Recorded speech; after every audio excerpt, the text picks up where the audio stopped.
Thank you everyone for joining today. Bonjour et merci à tous et à toutes de nous avoir rejoints. Nous avons des interprètes à votre disposition. Donc, si vous voulez bien taper sur le globe planétaire en bas à droite de votre écran, vous obtiendrez la sélection de langues, français ou anglais, donc c'est votre choix comme langue d'écoute. Et je vais donner la parole à Edway qui va justement animer cette session. Hello, bonjour Megan. Can you hear me Bonjour well? Megan, est-ce que vous nous entendez? Est-ce que vous m'entendez? Est-ce que vous m'entendez suffisamment bien? Oui, nous vous entendons. Merci, merci. Thank you. Merci beaucoup. Merci à tous. Nous sommes très enthousiastes de vous avoir si nombreux à ce webinaire. Au nom de l'équipe d'organisation, je voudrais vous remercier de votre participation à ce webinaire. Je m'appelle Edoué Dimitri Aboudjan. Je suis le directeur du CLEAR pour l'Afrique francophone, mais aussi enseignant-chercheur au Centre africain d'études supérieures en gestion, CESAG, qui est l'institution hôte du CLEAR basée à Dakar, au Sénégal.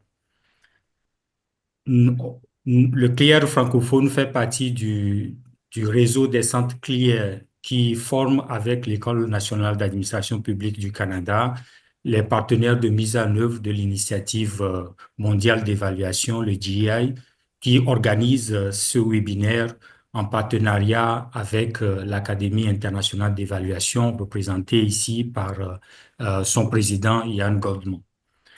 Alors, la question qui nous réunit aujourd'hui et qui va nous permettre de discuter pendant 1h30, c'est la question des enjeux et défis de la décolonisation des systèmes nationaux d'évaluation en Afrique. Alors, la question qu'on a le droit de se poser lorsqu'on parle de la décolonisation, de l'évaluation, c'est pourquoi parler de la décolonisation de l'évaluation en Afrique francophone?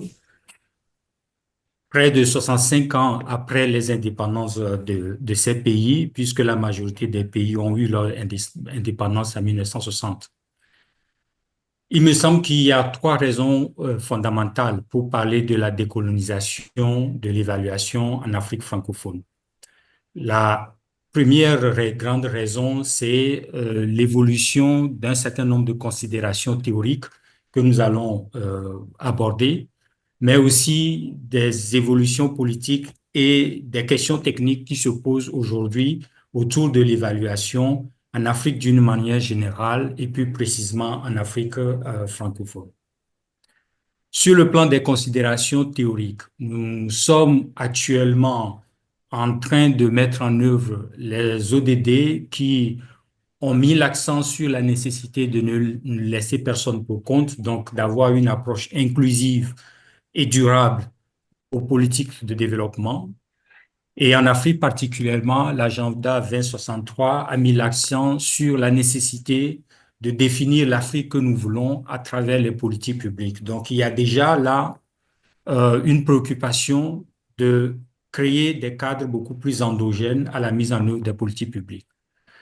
Et les plans nationaux de développement, les stratégies nationales de développement qui sont élaborées par l'ensemble des pays africains aujourd'hui sont des modèles d'appropriation de ces politiques publiques dans la logique de la gestion axée sur les résultats qui a été adoptée par la communauté des pays depuis la déclaration de Paris sur l'efficacité de l'aide. Mais ce que nous constatons aujourd'hui, c'est qu'il y a de plus en plus des critiques de chercheurs africains sur les fondements théoriques de ces politiques de développement, de cette nouvelle génération de plans nationaux de développement. Dans le corps de ces critiques, on retrouve un certain nombre de préoccupations. Une première préoccupation, c'est la persistance de la question de la dépendance des systèmes économiques, politiques, sociaux qui sont mis en place pour la mise en œuvre des politiques publiques, avec des préoccupations sur la persistance aussi de l'extraversion de ces politiques qui font que on reste dans la dynamique d'un copier-coller au lieu de penser à des politiques endogènes qui reflètent les réalités les réalités locales et notamment des communautés à la base. Les critiques mettent aussi en avant la persistance du paradigme néolibéral avec une sorte de fétichisme de la croissance, avec des logiques de rattrapage qui positionnent toujours l'Occident comme le modèle vers lequel il faut tendre et qui empêchent donc des réflexions locales, autochtones, qui peuvent permettre d'avoir euh, une plus grande variété de choix au niveau des politiques publiques. Et puis, un autre corps de critique met en avant le discours infantilisant de l'Occident au sujet de la relation que l'Afrique a avec ses nouveaux partenaires, notamment la Russie et la Chine, qui devraient normalement offrir davantage d'opportunités pour penser les chemins vers l'amélioration des conditions de vie. Et donc, en réponse à toutes ces critiques, les acteurs, les auteurs proposent une souveraineté beaucoup plus complexe, intégrale, une souveraineté au niveau politique, économique, social et intellectuel, avec une reconstitution épistémique comme voie de sortie. Ce débat théorique, comme je l'ai dit, qui prend de l'ampleur avec des publications assez nombreuses. Je prends là pour l'exemple la publication récente de Kakonu Bukpo qui est sortie en octobre 2024 et qui justement propose des voies pour passer de la dépendance à la souveraineté à travers une révision du paradigme qui sous-tend la mise en œuvre des politiques de développement. Et la liste de ces publications, elle est longue, je ne vais pas m'attarder là-dessus compte tenu du délai que nous avions. La grande question qui se pose, c'est est-ce que les intellectuels, les élites africaines vont réussir là où ils ont échoué depuis si longtemps, c'est-à-dire proposer des voies alternatives crédibles pour une transformation sociale durable, juste et équitable. Ces questions qui sont posées au niveau technique recoupent des préoccupations d'ordre politique. Ces préoccupations d'ordre politique sont exprimées à travers des positions qui sont de plus en plus affirmées par les décideurs politiques. On a écouté dernièrement au niveau de l'Assemblée générale des Nations Unies plusieurs leaders africains qui ont appelé à un nouveau monde, à une reconfiguration des schémas mondiaux de gouvernance pour donner plus de marge de manœuvre et de souveraineté à l'Afrique. Et aujourd'hui, dans l'espace Afrique de l'Ouest, on assiste à une reconfiguration du champ politique, notamment avec l'effritement de la CEDEAO, donc la Communauté des États de l'Afrique de l'Ouest, et l'émergence de l'Alliance des États du Sahel, notamment le Burkina Faso, le Mali et le Niger, qui ont l'intention de se séparer de la CEDEAO et de créer leur propre espace. Et toute cette dynamique s'appuie aussi justement sur ces remises en cause de la persistance de la dépendance et d'une volonté d'affirmer davantage la souveraineté. Ce débat politique trouve aussi son répondant à travers des choix qui sont faits au niveau de l'Assemblée générale des Nations unies, avec des orientations claires sur la nécessité d'aller vers des évaluations portées au niveau national, des country-led evaluations, et qui doivent permettre normalement de faire de l'évaluation des outils d'endogénisation des politiques publiques, des outils de promotion de la souveraineté au niveau national. Alors, pour nous, les évaluateurs, ces éléments-là posent un certain nombre de défis. Comment, dans le contexte actuel de ces pays qui ont de plus en plus d'aspirations à faire de l'évaluation, à développer des systèmes nationaux d'évaluation, comment est-ce que nous devons nous assurer que ces systèmes de suivi et évaluation ne reproduisent pas les mêmes travers qui entretiennent la perpétuation des structures et schémas de pensée coloniale? Comment prendre distance de la colonialité, porter un regard critique sur la persistance des systèmes hérité de la colonisation pour penser la diversité des lendemains pour nos sociétés.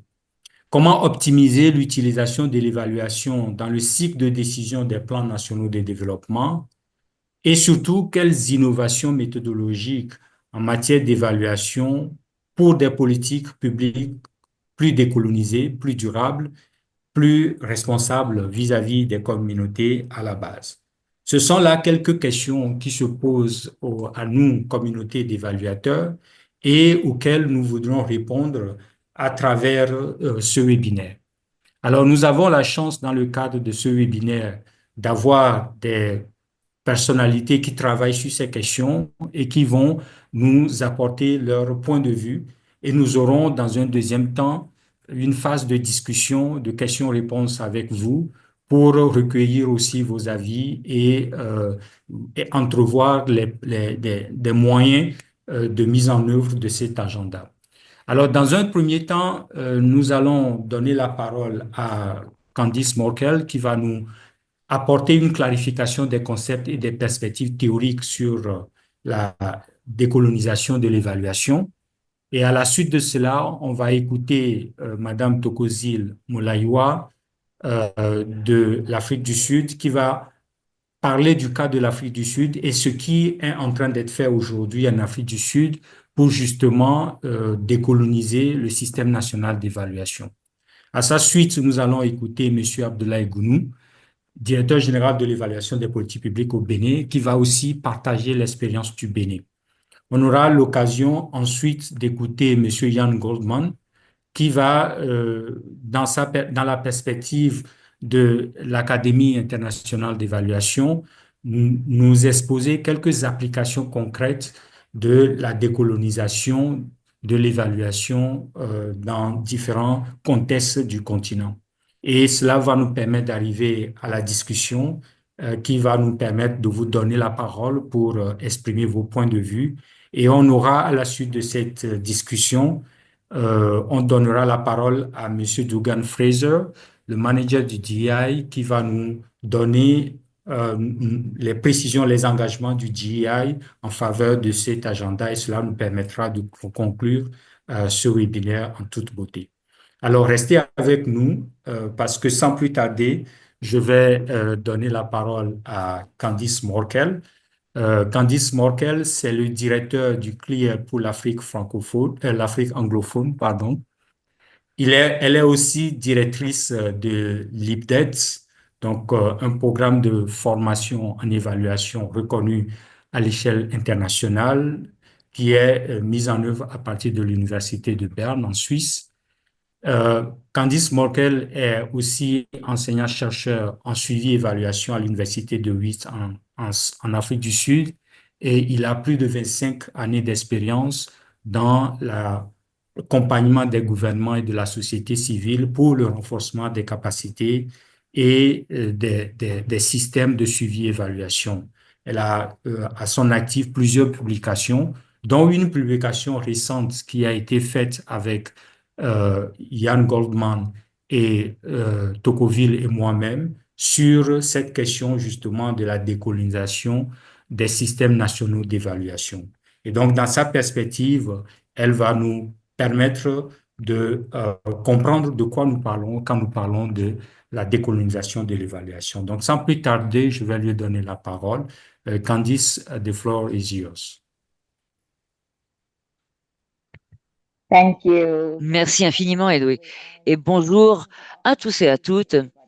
Quel plaisir de voir tant de personnes présentes pour ce sujet éminemment important. Nous avons déjà donc un bon argumentaire qui a été présenté quant à la décolonisation du système d'évaluation nationale de nombreux pays. L'interprète souhaite préciser que Madame est presque inaudible, donc très difficile à entendre et à interpréter. Désolé. Alors, je vais vous parler d'un certain nombre de sujets, de facteurs qui entrent en compte, qui sont éminemment importants. La raison pour laquelle l'interprète chuchote, voilà. Pouvez-vous, madame, vous rapprocher du microphone ou peut-être ne pas utiliser la vidéo? Comme ça, vous aurez plus de bande passante. Je vais essayer. Je me sers de quelque chose d'inhabituel qui s'appelle WebSec. Je vais essayer de me rapprocher de mon microphone sur l'ordinateur. Est-ce que c'est un peu mieux? Un tout petit peu. Parfait, merci. Désolé pour le sottovoce. Alors, dégroupons, essayons de détricoter tout cela et pour avoir de bonnes définitions. Dans notre communauté, nous parlons de systèmes d'évaluation nationaux et de leur décolonisation. Je vous propose de passer à la diapositive suivante. Pour tout simplement expliquer ce que l'on entend par évaluation et la décolonisation de l'évaluation. Après la 4e conférence du Niger, nous avons décidé de nous approprier ce sujet de l'évaluation et faire de l'évaluation et des systèmes d'évaluation notre cœur de métier. Alors là, c'est la genèse de nouveaux systèmes d'évaluation. L'évaluation par ACA et par d'autres personnes qui m'ont accompagné,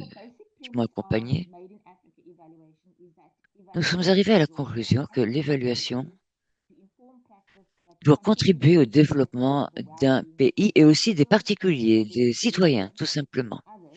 Et là, il s'agit d'avoir un environnement approprié pour ce faire. Ça, cela va dans le droit fil de l'évolution, de l'évaluation sur le continent africain. Alors, nous n'allons pas rentrer dans les menus détails dans cette session d'aujourd'hui qui est assez courte, mais peut-être que nous aurons l'occasion d'en parler davantage plus tard.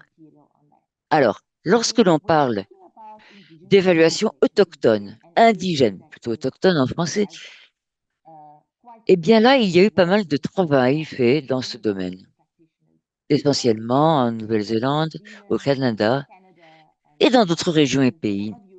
Et vous connaissez sans doute l'exemple de Nicky Bauman, qui a d'ailleurs rédigé un certain nombre d'œuvres.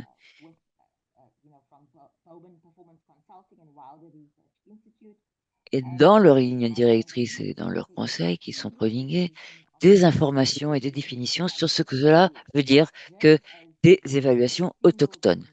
Voilà. Donc, sur la question de l'autochtone. Je ne vais pas rentrer dans trop de détails, mais il faut savoir que là, pour ce qui est de système d'évaluation autochtone, eh bien, c'est une valeur ajoutée en quelque part qui est recherchée. Alors, je pense à ça comme étant un vaste océan. Et dans un vaste océan, il y a évidemment des fleuves qui viennent nourrir ces océans et ces mers. Mais ce sont toujours les mêmes systèmes aquifères, en quelque sorte. C'est toujours la même eau.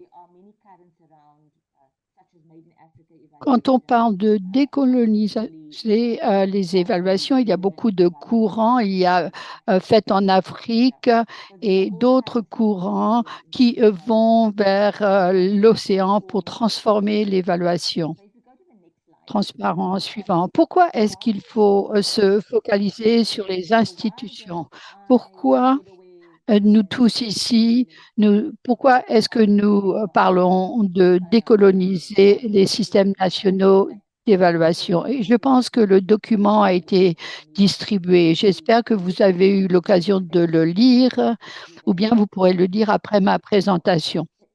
Et donc, il y a un excellent livre écrit par diverses personnes et qui parle de l'impact sur les villes. Et l'une des arguments, c'est l'importance des institutions. Il faut voir comment, si l'on change les institutions, on peut changer la situation économique d'un pays. Dans notre document, nous nous sommes focalisés sur la nature des institutions et comment l'institutionnalisation de l'évaluation peut avoir un impact sur tout cela. Je reviens à ces théories sur les institutions et nous avons considéré ce qui se passait dans nos pays et ailleurs. Comment est-ce que les institutions d'évaluation sont établies et comment nous devons procéder différemment pour veiller à ce qu'il y ait une transformation et pour que ces systèmes nationaux d'évaluation soient efficaces. Et comme mon collègue l'expliquait, nos systèmes ne sont peut-être pas des vieux systèmes coloniaux et peut-être qu'ils sont considérés comme valables plutôt.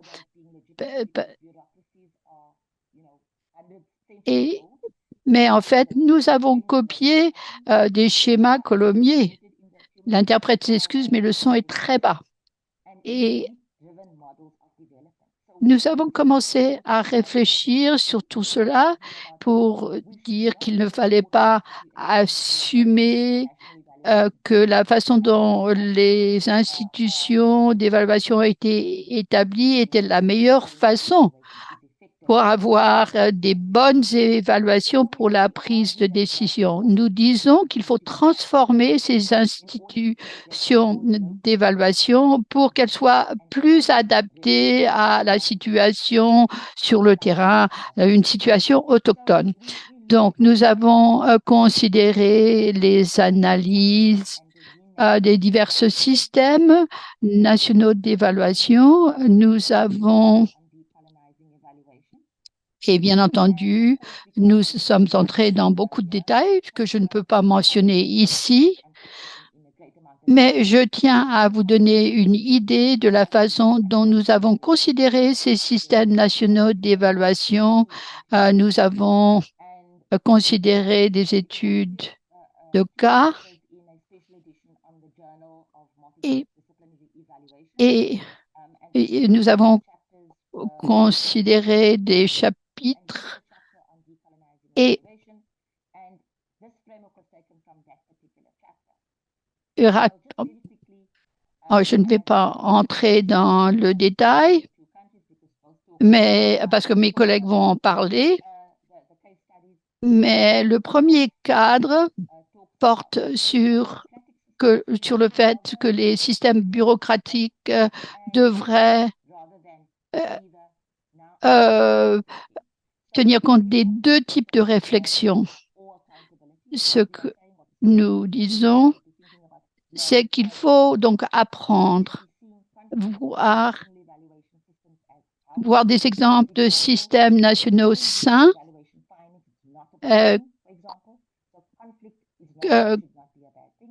il faut trouver des systèmes qui sont suffisamment bons plutôt que parfaits. Quand on parle d'assurance qualité, il ne faut pas que ça soit dramatique, mais il faut accepter ce qui est suffisamment bon. Il faut choisir ce qui est le qualitatif plutôt que le quantitatif. Nous devons parler. Nous devons cesser notre obsession de compter les choses.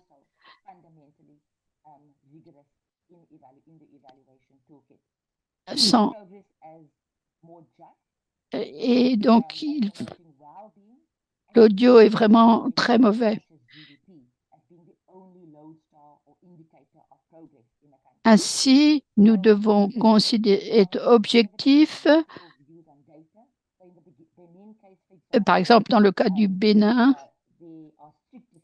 il y a des limites strictes qui poussent l'évaluation et Abdoulaye pourra en parler davantage. Nous devons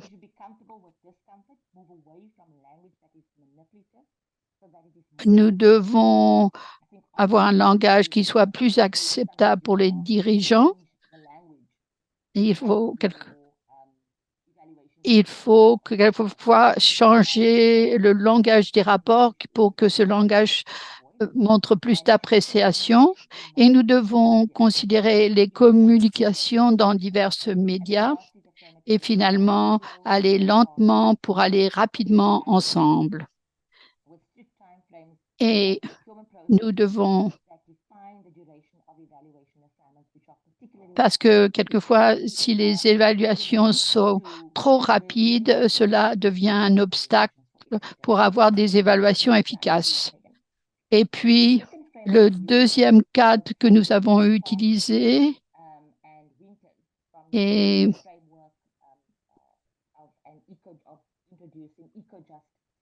c'est un système pour introduire l'éco-justice. Il y a un chapitre dans ce document et nous avons considéré les caractéristiques des systèmes nationaux d'évaluation. Il faut qu'ils soient plus souples, avoir plus de participation, qu'ils soient relativement ouverts avec les gouvernements et les organisations non gouvernementales. Ces organisations doivent jouer un rôle. Nous devons voir comment les acteurs locaux peuvent jouer un rôle dans l'évaluation.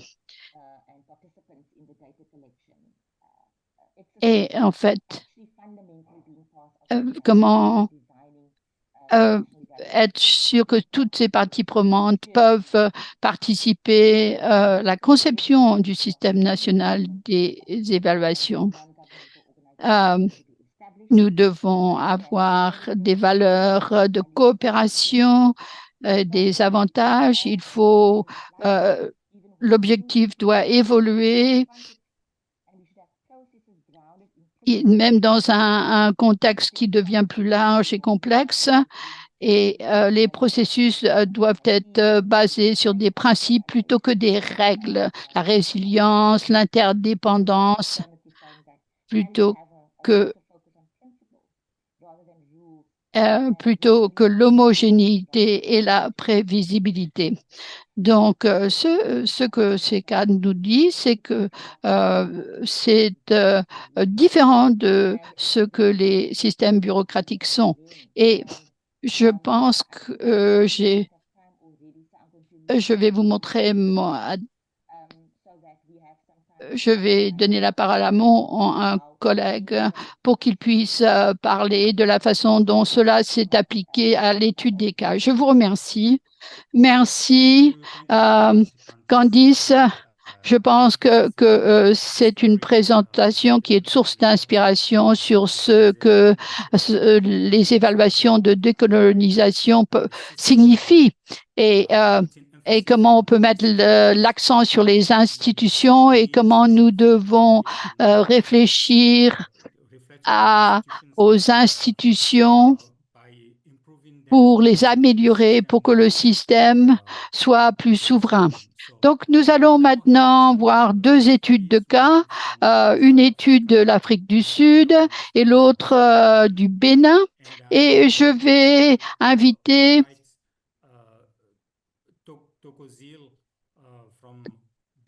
Togozil de l'Afrique du Sud de présenter l'étude du cas pour l'Afrique du Sud. Elle est directrice de l'évaluation au département de la planification de l'évaluation en Afrique du Sud. Elle est championne du système d'évaluation nationale de l'Afrique du Sud. Elle a servi au groupe de travail technique sur l'évaluation nationale. Elle sert dans divers comités directeurs d'évaluation. Elle a publié des articles sur divers sujets liés aux évaluations et elle est la co-autrice de l'article qui vient de vous être envoyé par Yann sur le chat. Togozil, je vous donne la parole. Merci, Edouard. Et bonjour à tous les participants et les membres du panel. Aujourd'hui, je vais me focaliser sur l'établissement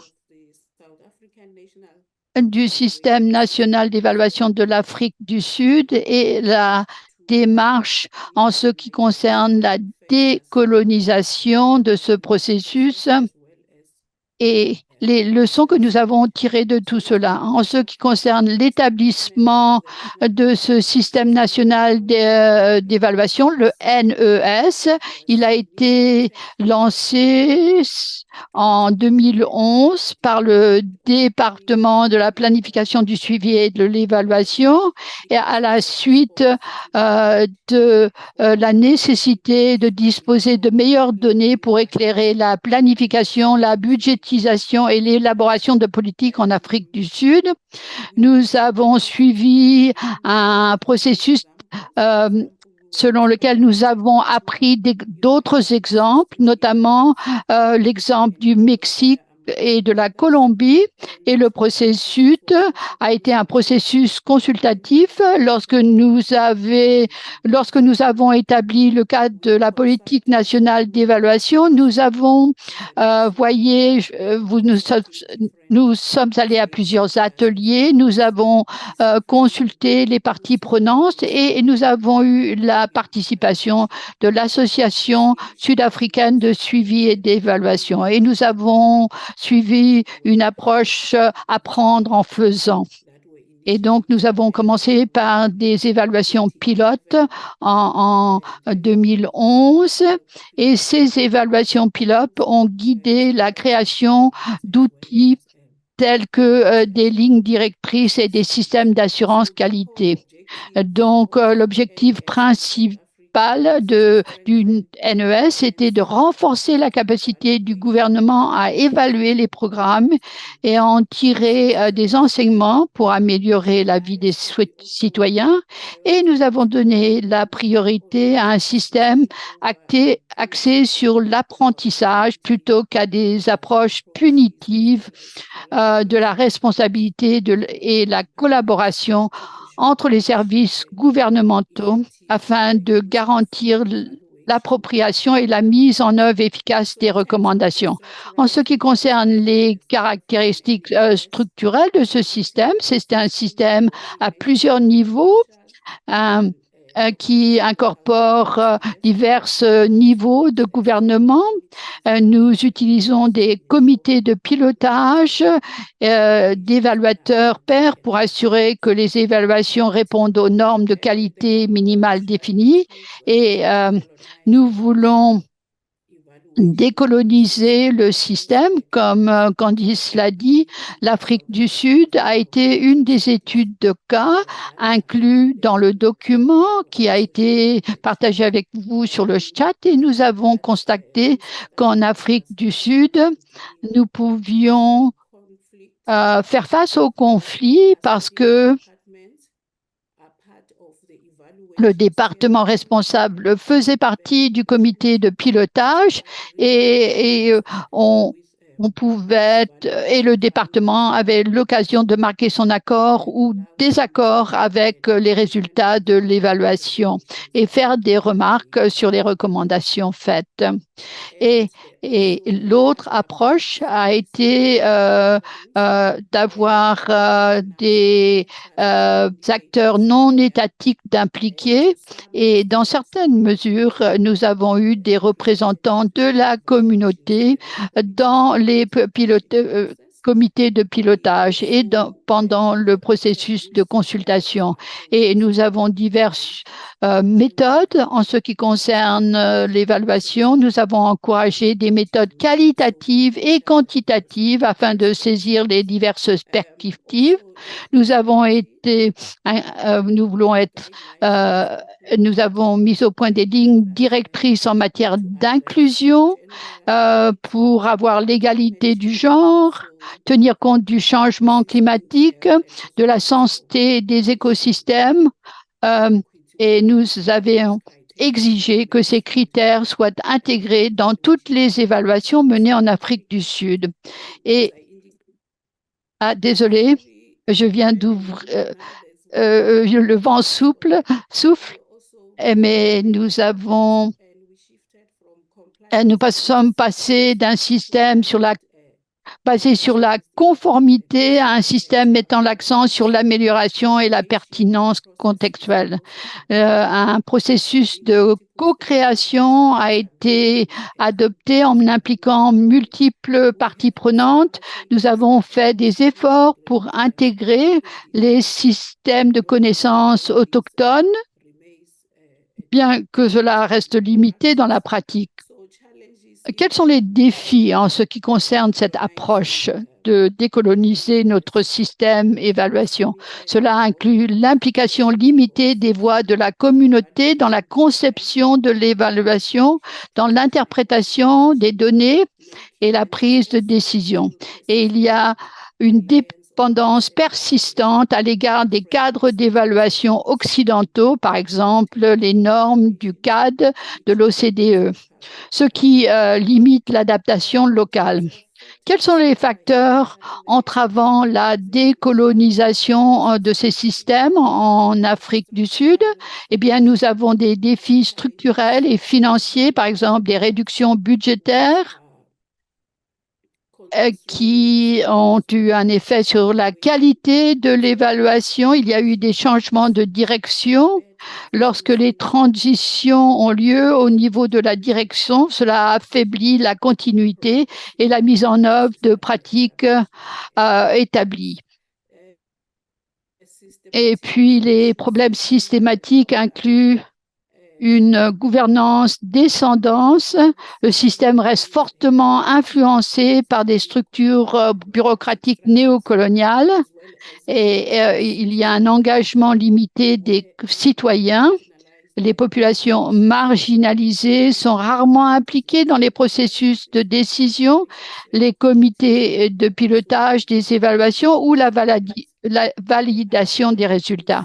Il y a des obstacles à la communication, une trop grande dépendance à l'égard de longs rapports rédigés en anglais avec une utilisation insuffisante de langue locale ou de formats accessibles et d'aide visuelle. En ce qui concerne les leçons tirées, les enseignements tirés, les points forts de ce système national d'évaluation, c'est que nous avons eu un apprentissage par les pairs et en collaboration. Twende Mbele, qui est un partenariat de 6 pays, a permis de l'apprentissage mutuel. Il y a une résilience grâce aux coalitions et des lignes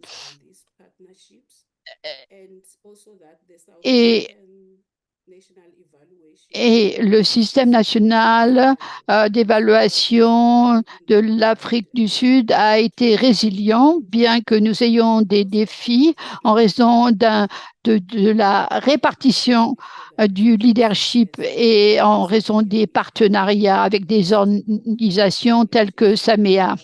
Et comme je l'ai indiqué, nous avons établi des lignes directrices pour l'équité et le climat, qui aussi représente un certain nombre de facteurs qui entrent en compte dans l'évaluation. Alors, là où il y a nécessité d'amélioration, l'implication des citoyens, la participation des citoyens, l'inclusion des voix des communautés, donc l'écoute, et dans le cadre de l'évaluation, la planification, la mise en œuvre et aussi la reddition de comptes. Là, par exemple, cela eh bien, est insuffisant. Il nous faut également décoloniser les approches, les démarches différentes.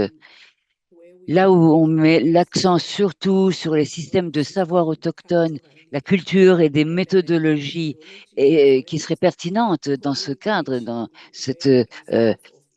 ces communautés autochtones. Et donc, il convient d'avoir des formats appropriés pour pouvoir atteindre un plus vaste public, en quelque sorte, et surtout un grand nombre de communautés et leur implication, leur intervention. En guise de conclusion,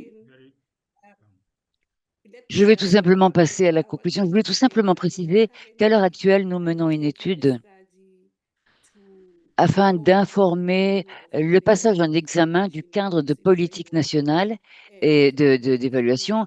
Et par ce biais, nous avons l'intention de renforcer notre engagement par rapport à l'inclusion, l'équité, l'engagement et la participation des communautés, surtout pour être à la hauteur des défis et pouvoir les relever. Nous travaillons étroitement avec l'Académie internationale de l'évaluation et nous essayons d'identifier des solutions pratiques et concrètes informés, alimentés par les documents, surtout lorsqu'il s'agit d'intégrer la décolonisation dans le cadre de nos politiques et réformes et stratégies. Merci infiniment, Madame, voilà, qui nous inspire beaucoup.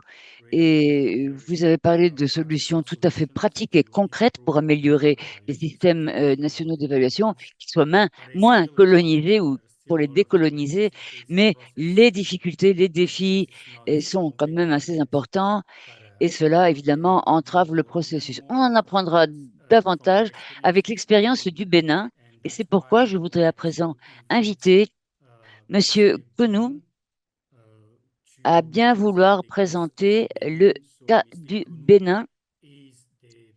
Il est le directeur général de l'évaluation auprès du ministère du Développement et Coordination en matière d'intervention gouvernementale au Bénin. Il travaille sur le terrain déjà depuis beaucoup d'années et il a également euh, contribué beaucoup à des publications pour la mise au point de systèmes nationaux d'évaluation, mais aussi à l'échelon mondial. Donc, Monsieur Gonou, je vous donne la parole et la parole est à présent à vous. Monsieur Gounou. Merci pour cette introduction. Je vais suivre le même schéma que Chokozile. Je vais parler rapidement de notre système national d'évaluation. Je vais parler de quelques points d'application de l'approche de la démarche décolonisation et terminer par quelques points de défi et les leçons que nous tirons de tout ceci. Pour ce qui est du Bénin, nous avons commencé le processus d'institutionnalisation de l'évaluation en 2007 en réalité. Donc, dans notre parcours, 4 dates sont importantes. La première, c'est celle de 2007, l'année à laquelle nous avons procédé à une étude importante que nous avons qualifiée d'étude diagnostique sur les capacités nationales du Bénin en évaluation. Alors, cette étude nous a permis de mieux cerner où est-ce que nous étions par rapport à l'évaluation et quels sont les défis qui se dressaient devant nous si nous devrions entreprendre l'institutionnalisation de l'évaluation. Eh bien, cette étude a révélé nos points forts et nos points faibles. Et à la suite de cela, nous nous sommes organisés de 2 façons. La première, c'est au niveau stratégique que nous avons pris des mesures. Et la deuxième, c'est au niveau opérationnel que nous avons pris aussi des mesures pour faire notre parcours d'institutionnalisation du système. Alors, au niveau institutionnel, nous avons défini un cadre institutionnel pour promouvoir l'évaluation au niveau du pays. Et nous nous sommes dotés de 2 organes essentiels pour conduire tout ce processus. Le premier, c'est la structure nationale qui devrait conduire de façon technique tout le processus d'institutionnalisation.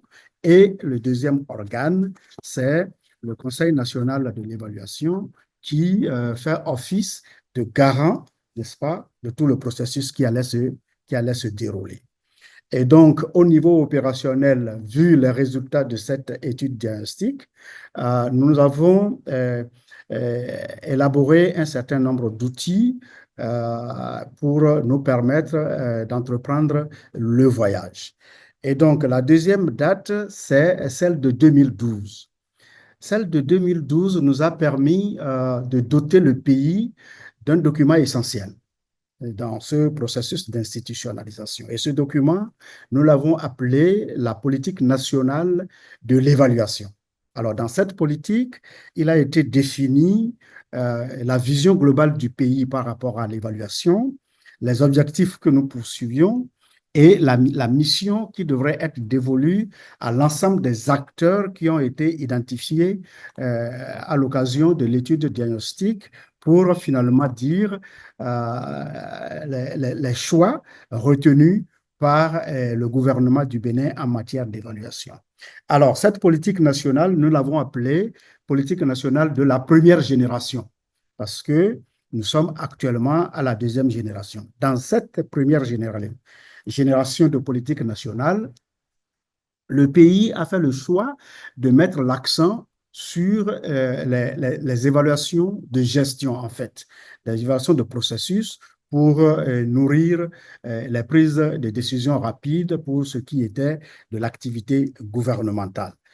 La troisième date, c'est celle de 2018. À cette date, nous avons doté le pays d'un instrument essentiel, qui est le guide méthodologique national de l'évaluation. Alors, ce guide permet au Bénin de faire des choix en termes de normes et en termes de standards en lien avec son contexte national. C'est vrai que, comme dans l'introduction du modérateur et les clarifications conceptuelles du docteur Candice, il a été bien expliqué comment est-ce que la pratique évaluative se faisait dans nos pays. Évidemment, à partir de 2018, le Bénin a commencé par donner du contenu à son appropriation, n'est-ce pas, de la thématique en se dotant d'un guide national de l'évaluation qui a défini un certain nombre de standards en lien avec la vision et les missions du gouvernement sur les chantiers de développement et a établi également des normes qui sont propres au pays. Et donc, la dernière date et non la moins importante, c'est celle de 2024. À partir de février 2024, le pays s'est doté d'une loi. Et cette loi, elle est fondamentale parce que cette loi instruit ou donne un certain nombre d'indications qui permettent de renforcer le processus qui a commencé depuis 2007. Alors, je peux vous dire que de 2007 à aujourd'hui, ça fait à peu près 17 ans ou un peu plus, le pays a su développer un système qui peut être perçu comme un système robuste. Pourquoi? Parce qu'il produit des évaluations, il fait des disséminations et les produits d'évaluation sont de plus en plus utilisés pour nourrir les processus décisionnels. Donc aujourd'hui, au niveau du pays, le système a permis de bien calibrer la demande en évaluation, mais aussi l'offre en évaluation avec un certain nombre de programmes de renforcement de capacité. Alors, voilà, de façon très schématique ramassée, le système national du Bénin en matière d'évaluation.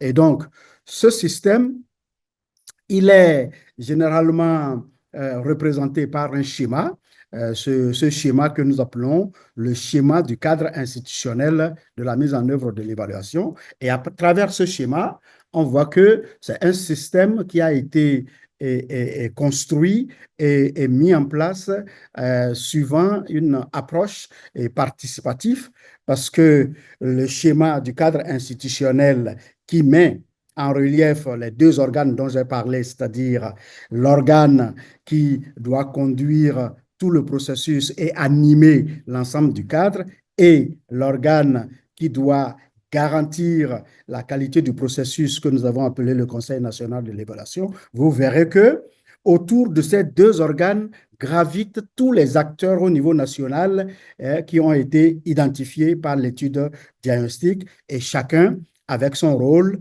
et le mécanisme de rapportage que les uns et les autres doivent avoir pour permettre au système d'être non seulement fluide, d'être productif et d'être robuste. Bien. Alors, c'est vrai que depuis un certain temps, à partir de la fenêtre de Afrea, l'évaluation Made in Africa allait devenir quasiment un slogan, mais le mouvement actuel de la décolonisation nous permet de donner un contenu à cette évaluation appelée de tous les vœux par Afrea d'évaluation Made in Africa. Alors, comment nous, au niveau du Bénin, nous participons à donner du contenu, n'est-ce pas, à ce mouvement? Alors, j'ai identifié dans le cadre de cette rencontre 5 points d'application pour illustrer un peu comment est-ce que le Bénin s'engage dans la décolonisation de l'évaluation. Monsieur le DG, encore 2 minutes. Encore 2 minutes. Très bien. Bon, donc, à partir de ce moment, je vais juste énumérer les points d'application et je vais passer au défi. Alors, le premier point d'application que nous avons identifié, c'est celui de l'appropriation nationale, n'est-ce pas, du système national d'évaluation et même de la notion de l'évaluation. Le deuxième point d'application, c'est, comme je le disais tantôt, c'est la définition des normes et standards nationaux qui permettent au Bénin d'engager les processus évaluatifs en tenant compte de son environnement et de son contexte. Le troisième point d'application de la décolonisation pour ce qui nous concerne, c'est la souveraineté en évaluation. Et cette souveraineté en évaluation se traduit par non seulement la mise en place de notre système, mais la mise en place d'un mécanisme de financement de toute l'activité d'évaluation au niveau du Bénin. Et le cinquième point d'application, c'est celui de définition des curricula de formation, de façon à ce que les acteurs de l'évaluation soient en phase avec les besoins exprimés en matière d'évaluation par le gouvernement dans la conduite du développement au niveau du pays. Alors, ceci ne se fait pas sans défi, hein. Le système, je disais tantôt, il est robuste, mais nous rencontrons quelques défis. Le premier, c'est celui de l'insuffisante d'allocation adéquate de ressources à tout ce mécanisme en termes humains, en termes financiers et en termes matériels. L'autre défi auquel nous faisons face, bien que nous ayons un système mature, nous continuons de travailler pour que de plus en plus d'acteurs nationaux utilisent les produits d'évaluation pour engager de nouvelles initiatives publiques. Le troisième défi que je veux partager avec vous, ça fait 17 ans que nous avons commencé ce processus et l'organe qui est censé animer l'ensemble de la vie évaluative au niveau du pays a connu 5 déplacements institutionnels au niveau de l'appareil étatique. Et ça, pour nous, c'est un défi. Alors, de tout ceci, qu'est-ce que nous retenons comme leçon? La première, c'est de dire que la décolonisation des systèmes nationaux d'évaluation en Afrique de façon générale et au Bénin, pour ce qui nous concerne, est une démarche effective d'appropriation de l'évaluation par les acteurs locaux. C'est ça qui est la première leçon que nous retenons, parce que avant de donner ce type de contenu au système, les évaluations étaient portées par nos partenaires dans nos pays. Aujourd'hui, je peux vous dire, pour ce qui est du Bénin, les évaluations sont portées à près de 90-95% par des acteurs nationaux, y compris le financement. Deuxième leçon que je tire de ce mouvement, c'est qu'elle est une expression de prise de conscience endogène, n'est-ce pas? Le mouvement de la décolonisation est une expression de la prise de conscience endogène et collective de développement et de promotion de la souveraineté des pays dans le développement de leurs systèmes nationaux de l'évaluation, qu'ils soient portés par les gouvernements ou par d'autres acteurs au niveau du pays. La troisième Oui, leçon, conclu, et je oui, vais conclu, terminer s'il par vous plaît. là, Oui. la troisième leçon, c'est que la décolonisation devient ainsi un mécanisme de promotion de l'évaluation sur le continent conçu par et pour les Africains, fortement inspiré de leur perception, n'est-ce pas, et de leur environnement national. Et ça, c'est ce que nous autres sommes en train de promouvoir au niveau du Bénin pour que l'évaluation reflète les valeurs nationales et qu'elle reflète le Bénin en tant que nation et qu'il accompagne le développement tel qu'il a été pensé par les dirigeants du pays. Je vous remercie. Merci beaucoup, Monsieur Gounou, pour cette présentation. Je crois que ça recoupe, on voit les similitudes, les points de similitude avec ce qui a été présenté par Togozil et par Candice, notamment les efforts pour la mise en place des outils comme les guides, la promotion de la collaboration, l'inclusion d'une diversité de parties prenantes, y compris de la société civile, des think tanks. Donc, tous ces efforts-là militent dans le sens de la décolonisation, de l'évaluation, mais les défis restent toujours qui sont des défis de financement, parce que quand on va parler de souveraineté, il faut pouvoir financer soi-même les évaluations, qui est un défi important.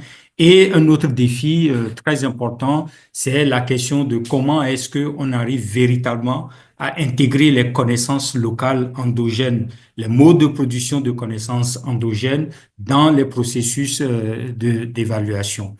Et nous allons donc poursuivre la discussion autour de cela en invitant cette fois-ci Jan Goldman qui va nous donner son regard sur les applications de la décolonisation au niveau de différentes structures.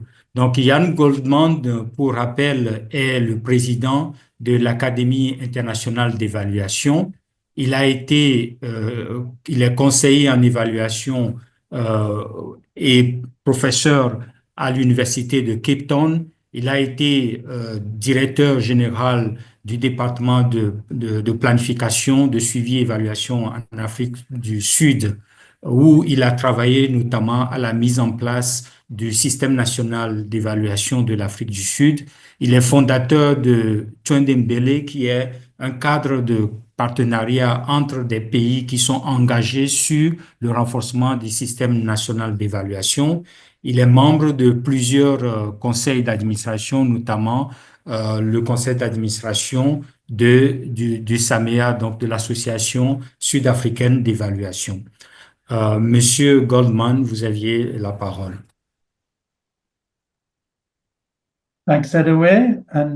Merci, je suis heureux d'être là avec vous tous. J'espère que vous m'entendez bien. Je vais prendre un point de vue un peu différent. J'aimerais vous montrer comment le paradigme traditionnel de développement détruit la planète et crée l'inégalité que nous connaissons tous. Les températures à Delhi, nous connaissons des sécheresses en Afrique, des inondations, des ouragans, etc. Le climat a changé radicalement et cela va se dégrader davantage. Et nous voyons également une extinction massive des espèces dans la planète.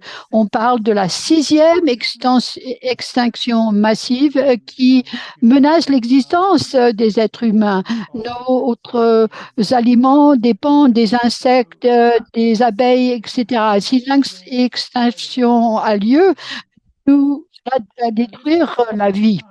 Et en même temps, les mêmes forces qui produisent cette destruction de la planète produisent une très grande inégalité. C'est vraiment, vous pouvez, vous pouvez voir qu'en Russie, 43% des richesses sont détenues par 1%. Aux États-Unis, c'est 40% des richesses détenues par 1%. Et ces chiffres augmentent. Si vous considérez les chiffres maintenant, ils sont encore pires. Dans le système que nous avons, crée les problèmes que nous avons. Et vous ne pouvez pas demander au système de résoudre les problèmes qu'il a créés. Et donc, nous nous trouvons dans ce qu'on appelle une polycrise, une crise multiple, écologique, économique, géopolitique. Il y a un génocide en Israël et les forces de l'Occident n'arrêtent pas Israël. Nous voyons des crises énergétiques et nous voyons une crise spirituelle fondamentale. Tous les liens que nous avons avec le monde. Yann, est-ce que vous partagez vos diapos avec nous? Ah, voilà, merci. Voici donc cette crise multiple. Nous avons toutes ces dimensions de cette crise multiple et cela est causé par ce monomythe économique. La façon dont nous devons pousser la croissance est le système du Nord et cela est promu également par certains pays du Sud. L'impérialisme, le patriotisme, la patriarchie et une vue hégémonique qui crée de la richesse pour les riches et détruit le reste. Donc cela cause un sentiment de crise dans le monde où nous vivons. Quand nous commençons à vivre les diverses façons de considérer le monde, il y a la logique du capitalisme qui pousse le néo-capitalisme. Nous avons la logique diverses autres logiques et le néolibéralisme est ici, le socialisme le socialisme a une logique sociale mais pas écologique. Vous avez des gens qui se focalisent sur l'écologie, mais tout un groupe de personnes qui considèrent des façons différentes de créer une économie qui fonctionne pour tout le monde, pas simplement pour le 1%. Et nous devons construire une solidarité entre ces personnes. Vous avez ici des économies autochtones basées sur une logique cosmologique, l'autre humain dans la nature, faisant partie de la nature. Et nous devons aller vers une façon différente de concevoir le monde. Le gouvernement ne fait pas des choses aux jeunes, pour les gens, mais pourtant le gouvernement travaille, on travaille par les gens, pour les gens.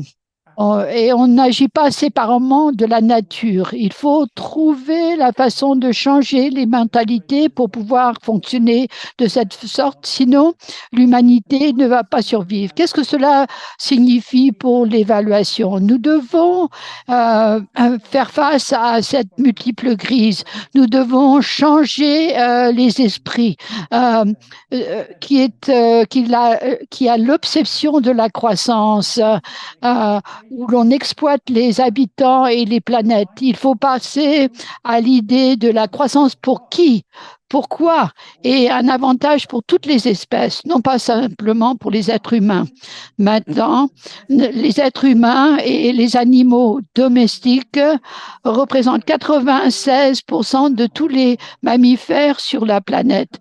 Nous avons complètement changé la situation et nous devons comprendre comment le rôle de l'évaluation doit changer pour contribuer à cela et nous devons transformer la façon de réaliser les évaluations.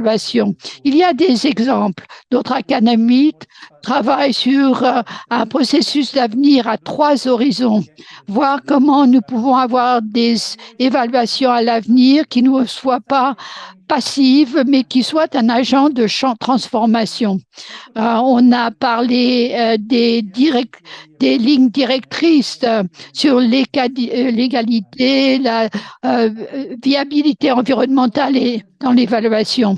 Eh bien, nous travaillons à l'Académie pour décoloniser les systèmes nationaux d'évaluation. Nous avons fait de la formation à IPDET et à SHIPDET pour se focaliser sur des préoccupations écologiques et sociales et autres. Par exemple, vous avez des exemples au Canada et en Nouvelle-Zélande de l'intégration des peuples autochtones dans l'évaluation.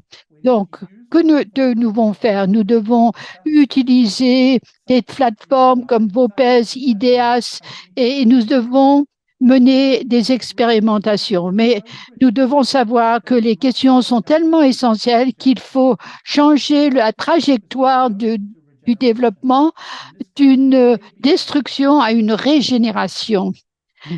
L'évaluation doit incorporer les valeurs elles-mêmes qui servent à promouvoir la régénération. Par exemple, incorporer l'équité et la santé des écosystèmes. On ne peut pas se focaliser sur la situation actuelle. Il faut plutôt créer un avenir différent. Et il faut construire un avenir collectif, un point de vue collectif d'un avenir de transformation. Et l'Académie fait du travail à l'heure actuelle et nous allons partager ceci avec vous en 2025. Et nous devons tomber d'accord sur des nouvelles initiatives et voir comment construire à partir d'initiatives qui nous mènent à l'avenir, telles que les lignes directives dont on vous a parlé. Nous avons des exemples en Afrique du Sud, comment structurer les systèmes d'évaluation, comment considérer les évaluations, comment se focaliser sur les évaluations rapides. Il faut anticiper l'avenir, il faut montrer que ces nouvelles approches, parce que dans le Sud mondial, nous pouvons servir de chef de file pour transformer les évaluations et ainsi transformer le monde. Merci beaucoup, Yann. C'est vraiment très intéressant.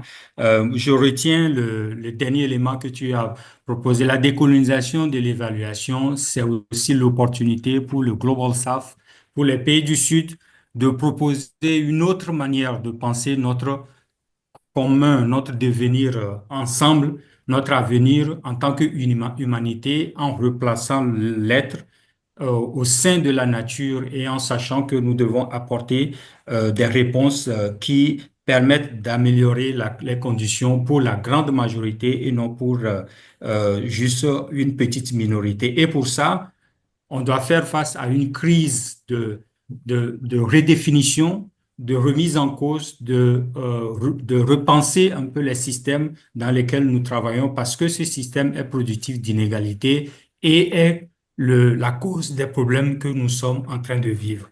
Alors, at this stage, we would like to give you the floor. Maintenant, je vais vous donner la parole pour que vous puissiez poser des questions. Si vous souhaitez poser des questions, levez la main et nous allons vous donner la parole pour poser ces questions. Et je vois qu'il y a déjà des questions dans le chat.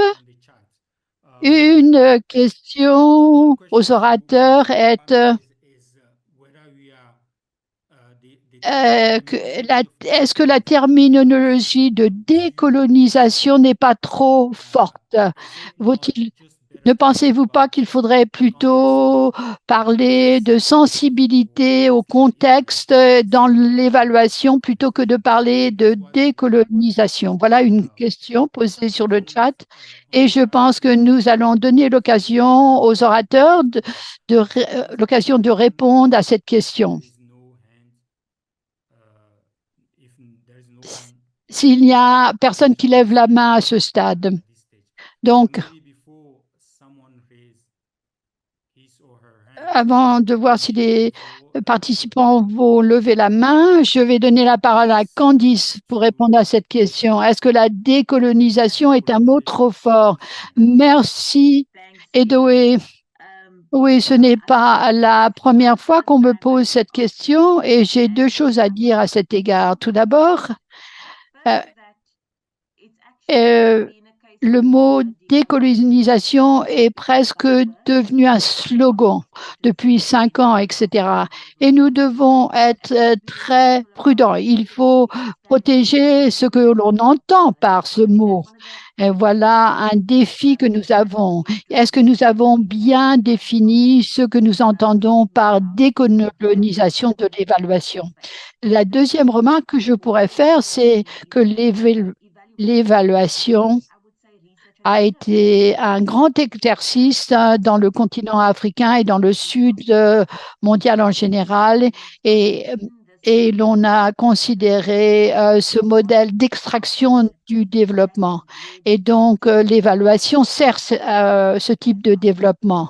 Mais beaucoup d'évaluations ne sont pas préparées pour notre propre développement, mais plutôt pour expliquer pourquoi on fait des extractions, pourquoi on a ce déséquilibre en matière d'aide entre le Sud et le Nord. Bien entendu, il y a des alliés, des partenaires dans le développement qui font face à cela et qui posent la question de savoir comment faire les choses différemment, comment faire les choses mieux. Et nous disons, il faut décoloniser, il faut transformer. Donc, nous devons continuer à pousser cette enveloppe. Il y a certaines idées liées à la décolonisation qui ne sont pas liées au fait d'être compétent dans votre propre culture. Et là, je m'écarte. Je pense qu'il faut être prudent, bien définir notre terme. Nous pensons qu'il faut qu'il faut que ces évaluations soient différentes parce que cela continue d'avoir un impact dans le Sud. Oui, c'est un concept très important parce que, comme Yann l'a expliqué, nous avons une crise de sensibilisation. Il s'agit de faire les choses qui soient conscientes du contexte. Donc, je vois qu'il y a une main de levée, Sarah Sanguiliano. Sarah? Oui. OK. J'ai une question pour le professeur Gounou. Parce que j'étais en contact avec des personnes du bureau de monitoring et évaluation du gouvernement. On était dans un panel ensemble, donc j'ai pu échanger par rapport à l'institutionnalisation de l'évaluation au sein du Bénin. D'après ce qu'il me semble comprendre et ce que je voudrais bien avoir comme confirmation, c'est le professeur Gounou, il a présenté un système qui ressemble beaucoup à un système d'audit, parce qu'en fait, comme c'est bien marqué, il y a la Cour des comptes et le Conseil économique qui sont pour lesquels le Conseil national d'évaluation est redevable. Donc, en fait, la question d'institutionnaliser l'évaluation, quelque part, cela, comme il est dit, comme il a été présenté, semble plutôt se relier à démontrer la redevabilité des finances, des dépenses engagées pour des projets d'investissement, des projets de développement. Donc, en fait, ça semble plutôt servir à ce propos. Donc, je voudrais avoir cette précision.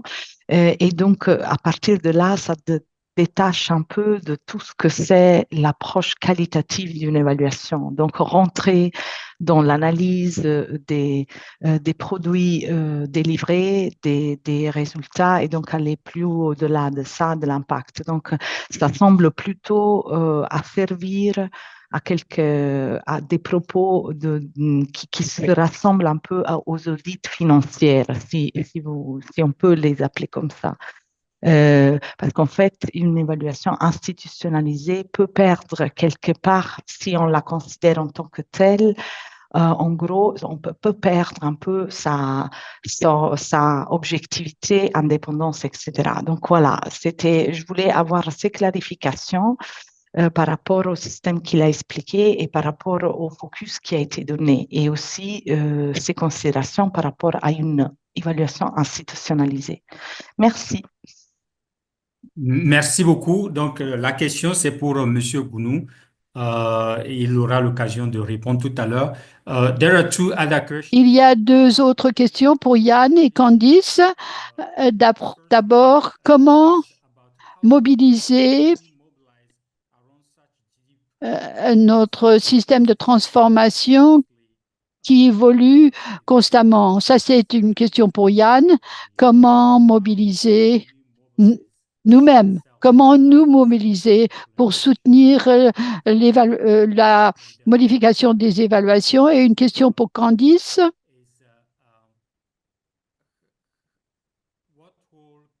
Quel rôle est-ce que la technologie a joué pour améliorer ces pratiques d'évaluation? Candice pourrait répondre. Je vais donner la parole au professeur Gounou et ensuite à Yann et Candice.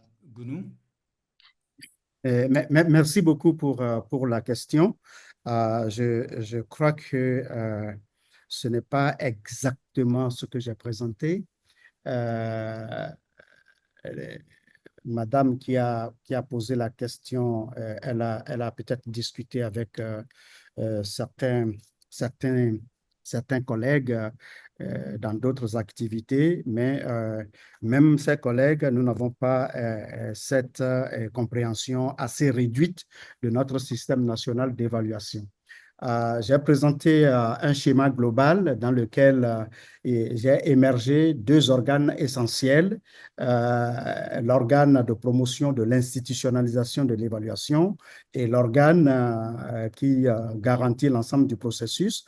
Donc, je les ai dénommés la Direction générale de l'évaluation et le Conseil national de l'évaluation.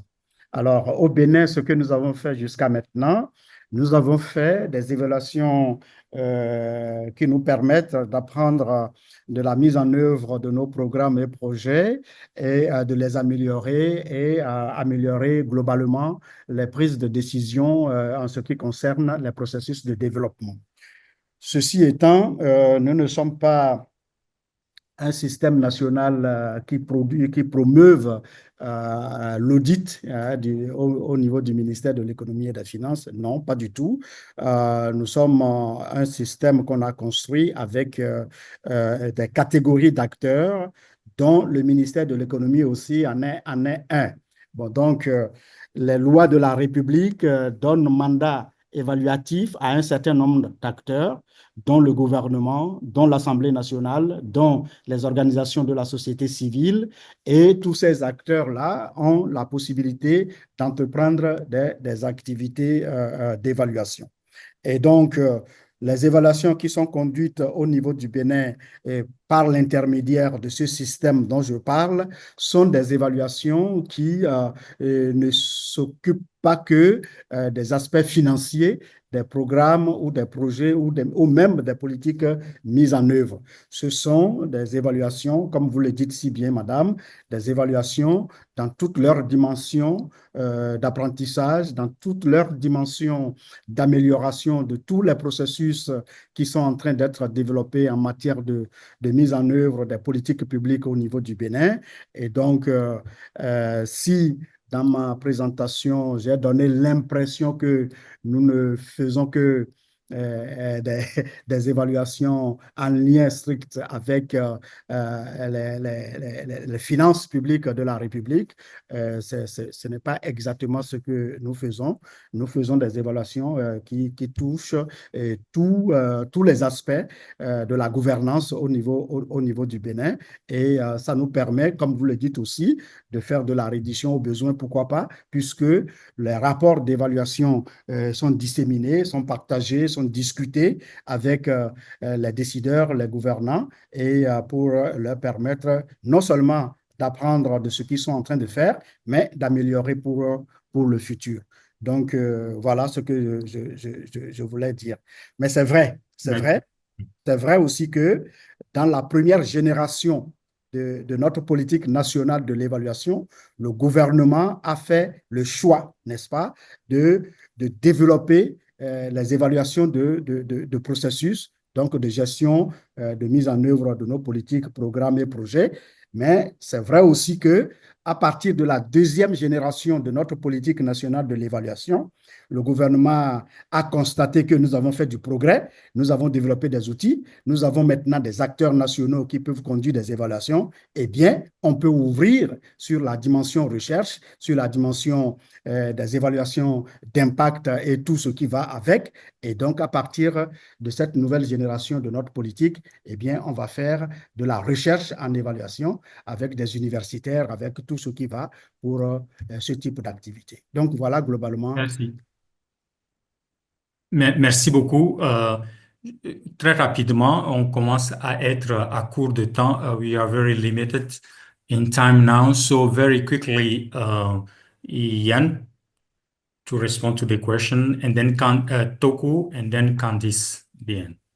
So, I mean, I think there's a good Alors, je crois que c'est une très bonne réponse de la part de Gaïa dans le chat qui dit la curiosité est un moyen d'apprendre par rapport à de différents points de vue et perspectives. Notre expérience en tant que colonisés et décolonisés, on a tous nos contextes spécifiques, mais il nous faut mener nos propres réflexions à nous. Lire, faire lecture et notre propre lecture et comment nous évoluons dans nos communautés avec les structures politiques qui existent, etc., et les organisations diverses et variées. Et aussi la question que de participer à des webinaires tels que celui-ci, eh bien, ça nous permet de collaborer, d'aller encore plus loin vers l'avant. Et donc, les médias sociaux sont aussi une occasion que de suivre et de faire un suivi de ces événements et de ces manifestations. Et ça nous permet de faire davantage de collaboration et de joindre force avec d'autres et forger des liens. Merci beaucoup, Ian. Toku.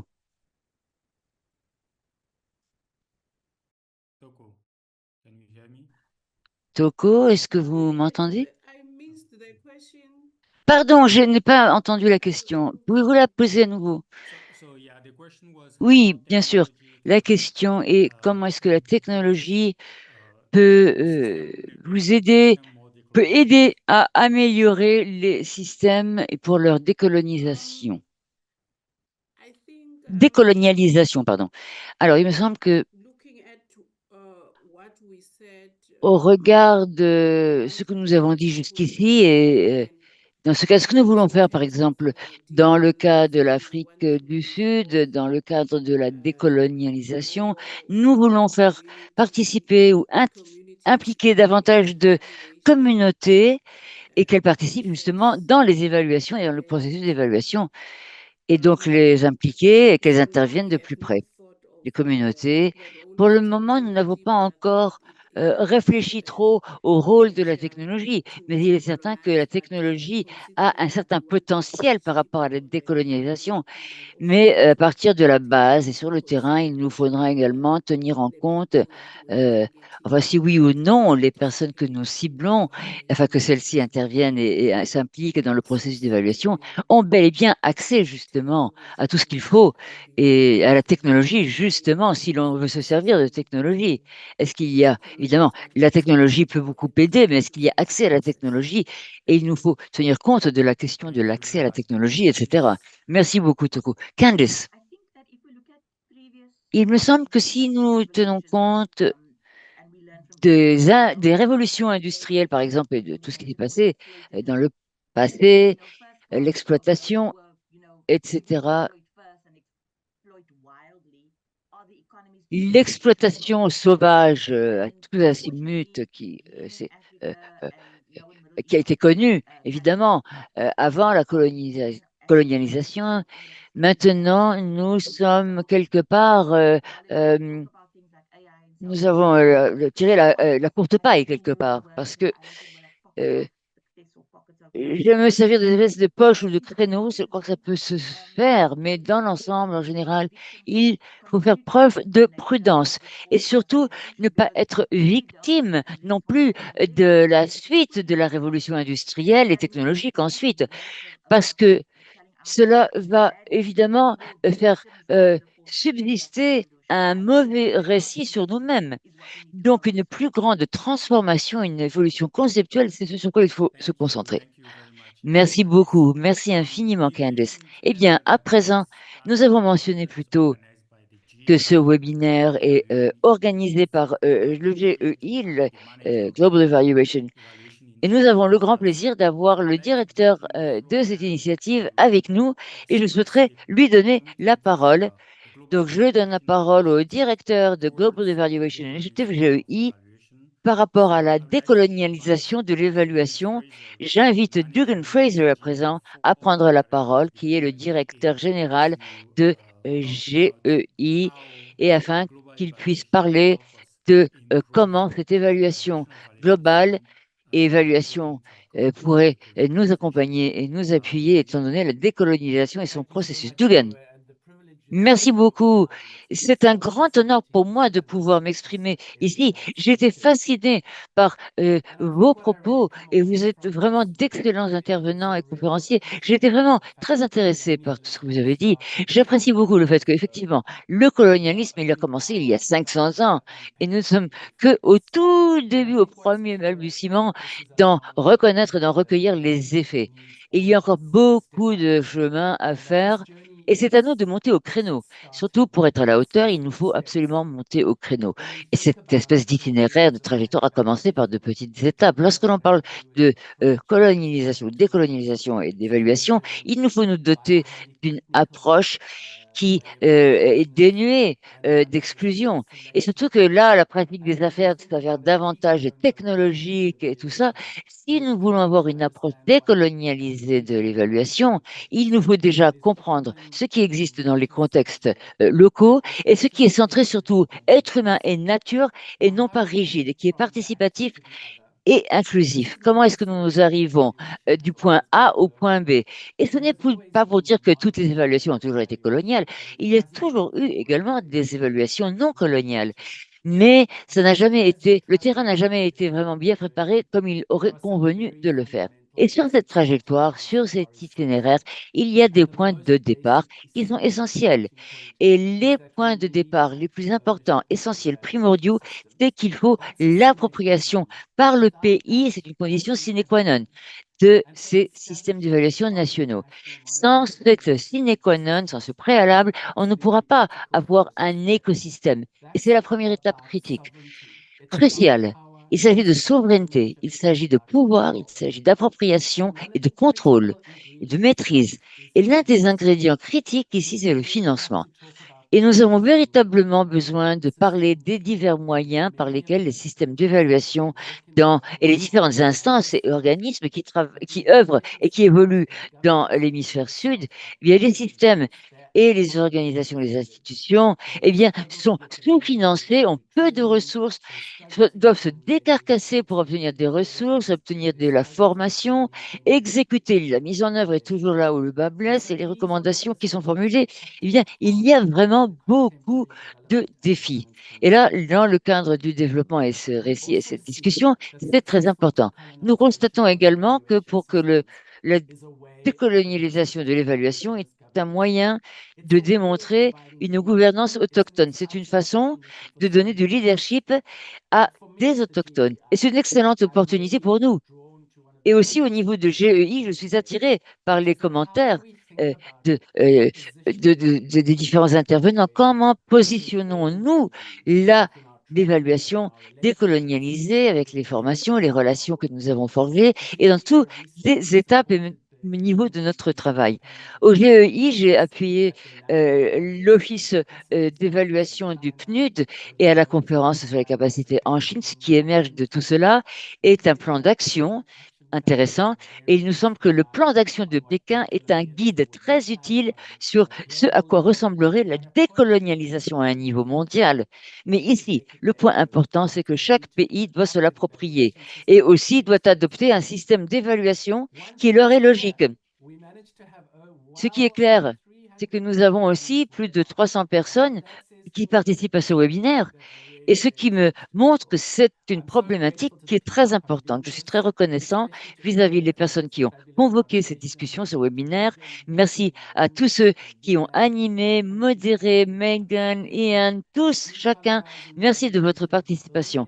La décolonialisation de l'évaluation et la constitution de systèmes d'évaluation nationaux, eh bien, c'est la raison d'être de cette initiative de GEI. C'est la raison pour laquelle nous avons des partenaires tels que CLEAR, etc. Où, nous avons également un certain nombre d'activités au niveau de sites Internet. C'est ce que nous essayons de faire et nous nous réjouissons de continuer cet itinéraire, cette trajectoire avec vous et nous sommes très heureux de vous avoir en tant que compagnon de voyage. Merci beaucoup à tous les conférenciers et à tout cet auditoire qui a été si dynamique pendant toute la discussion et dans le chat. Excellente journée ou soirée à tous. Au revoir.